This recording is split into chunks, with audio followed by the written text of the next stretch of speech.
Assalamualaikum warahmatullahi wabarakatuh. Ya, selamat datang kembali di channel Cak Profesor. Ya, apa kabar sahabat JP Channel ya. Semoga sahabat semuanya dalam keadaan sehat dan dimudahkan semua urusannya. Masih seputar juknis terbaru yang berkaitan dengan layanan pengembangan profesi dan karir dosen, kita masuk ke retensi dosen profesor dan juga tentuan yang berkaitan dengan profesor emeritus ya. Baik sahabat JP Channel ya, kita masuk ke retensi dosen profesor ya. Dosen dalam jenjang jabatan akademik profesor harus terus meningkatkan kompetensi ya melalui pengembangan dan penyebarluasan ilmu melalui Tridharma. Dan dalam hal dosen jabatan akademik profesor tidak dapat memenuhi beban kerja dosen dan indikator kinerja dosen, ya nanti akan kita ketahui ya juknis selanjutnya yang khususnya berkaitan dengan BKD dan juga IKD, ya itu akan ada juknis tersendiri. Dan ini harus terpenuhi ya beban kerja dosen dan indikator kinerja dosen. Bila tidak bisa memenuhi beban kerja dosen dan indikator kinerja dosen pada jenjangnya, maka tunjangan profesi dan tunjangan kehormatan bagi profesor diberhentikan sementara sampai beban kerja dan indikator kinerja dosen dipenuhi ya pada penilaian kinerja dosen semester berikutnya. Nanti akan kita bahas secara lebih detail lagi ya mengenai IKD ya yang ada di Permen Dikbud ya nomor 500 ya. Baik, itu yang retensi dosen profesor ya, artinya berarti dari sisi perguruan tingginya juga harus memberikan fasilitas ya agar profesor ya bisa terus melakukan peningkatan kompetensi ya, terus bisa melakukan upaya-upaya untuk menyebarluasan ilmu ya melalui baik itu pengajaran ya, kemudian penelitian ya, dan juga pengabdian masyarakat ya, pemimpin ya, pengembangan keilmuan di kampus ya, menjadi penjaga ya marwah integritas akademik dosen ya, integritas akademik kampus ya, dan seterusnya ya. Itu yang berkaitan dengan bagaimana kebijakan yang berkaitan dengan retensi dosen profesor. Nah, ini selanjutnya yang berkaitan dengan mekanisme profesor emeritus ya. Nah, ini dijelaskan ya bahwa dosen dengan jabatan akademik profesor yang memiliki prestasi tertentu ya dan telah diberhentikan sebagai dosen ya 70 tahun ya, karena BUP pada usia pensiun untuk profesor 70 tahun, karena mencapai pada usia pensiun dapat diangkat ya sebagai dosen profesor emeritus pada PTS, nanti gelarnya Prof Emeritus. Pengangkatan profesor emeritus bertujuan untuk pengembangan dan juga penguatan iptek. Kemudian proses pengangkatannya dilakukan oleh pemimpin perguruan tinggi swasta berdasarkan persetujuan senat. Dan juga ini kan sebenarnya persoalan yang nanti juga menjadi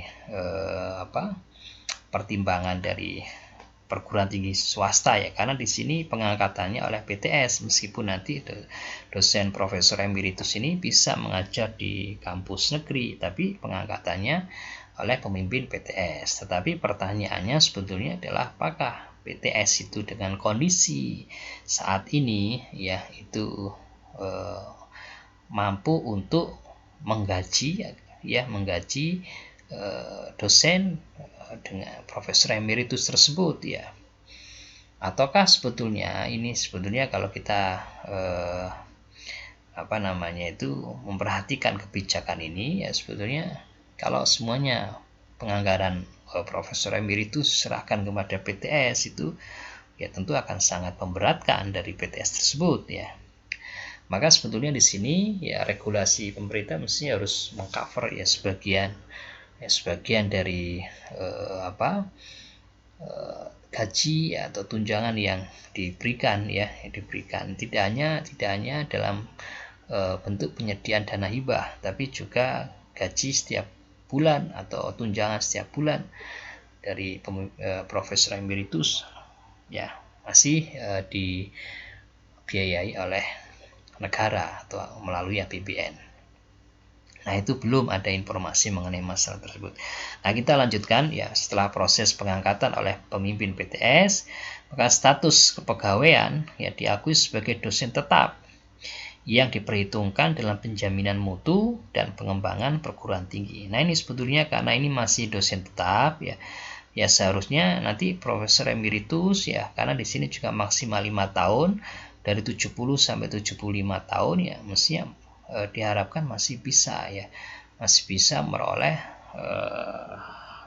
tunjangan profesi dan juga tunjangan kehormatan ya, yang intinya juga itu akan mengurangi beban PTS ya dalam membiayai ya dosen dengan gelar profesor emeritus. Nah, di sini masa tugas dan pelaporan ya maksimal hingga usia 75 tahun dan wajib dilaporkan di BD Dikti ya, Pangkalan Pendidikan Tinggi. Nah, kemudian evaluasi ya dari kinerja profesor emeritus ya, kewajiban dan kinerja. Beban kerja dosen wajib memenuhi target yang ditetapkan oleh pemimpin PTS. Nah, ini ada target BKD yang harus dipenuhi ya oleh profesor emeritus. Dan Tridharma melaksanakan penelitian, pengabdian masyarakat ini harusnya juga masuk ya pengajaran ya, termasuk pembimbingan dan yang lain. Tapi di sini hanya disebutkan penelitian dan pengabdian masyarakat. Pendanaan kegiatan penelitian atau pengabdian dapat didanai dari APBN. Nah, ini yang didanai dari APBN hanya yang berkaitan dengan penelitian atau pengabdian masyarakat. Itu kewajiban dan kinerja ya. Kemudian evaluasi dan pelaporan ya, pemantauan kualitas dan kontribusi profesor emeritus ya itu dilakukan secara berkala. Evaluatornya adalah pemimpin PTS. Ya, evaluatornya adalah pemimpin PTS. Dan mekanismenya dilakukan secara berkala. Ya, pelaporannya ya secara berkala ya, bisa tiap semester ini ya. Kemudian sistem pelaporannya, hasil evaluasinya wajib dilaporkan kepada Dirjen Dikti melalui laman sister, nanti harus diakomodir ya di dalam sister yang berkaitan dengan pelaporan profesor emeritus yang juga masih dalam proses penyesuaian ya, atau pembenahan. Mungkin nanti perlu update di sisternya ya untuk mengakomodir masalah profesor emeritus. Nah, tapi memang yang tadi saya sampaikan ya di awal yang berkaitan dengan pembiayaan atau penggajian yang dibayarkan kepada profesor emeritus itu seharusnya tidak semuanya harus ditanggung oleh PTS. Maka selain hibah ya kegiatan penelitian dan juga pengabdian masyarakat yang didanai oleh APBN, ya seharusnya juga negara berkontribusi ya untuk membiayai ya sebagian ya. Entah itu dalam bentuk memberikan tunjangan profesi dan kehormatan atau dalam bentuk yang lain yang diberikan kepada profesor emeritus dalam rangka untuk cost sharing lah ya dengan PTS. Karena berat juga kalau semuanya harus dibebankan kepada PTS dalam kondisi sekarang ya, PTS kita sedang ada masalah yang berkaitan dengan kemampuan finansialnya ya, PMP yang penerimaan mahasiswa baru yang semakin menurun ya, di tengah gencarnya ya PMP yang dilakukan oleh PTN ya. Nah, itu di sini ya, agar beban dari PTS lebih ringan ya, maka bukan hanya mekanisme yang berkaitan dengan kriteria, tujuan, proses pengangkatan, status pegawaian, masa tugas dan pelaporan dan kewajiban dan kinerja, maka selain itu yang berkait dengan hak yang diterima oleh Profesor Emeritus, yaitu sebagiannya harus tercover oleh negara ya. Demikian sahabat JP Channel ya, juknis terbaru yang khusus yang berkaitan dengan Profesor Emeritus ya. Semoga informasinya bermanfaat ya. Terus ikuti channel Jak Profesor bersama menuju ilmuwan berkarya. Saya akhiri, assalamualaikum warahmatullahi wabarakatuh.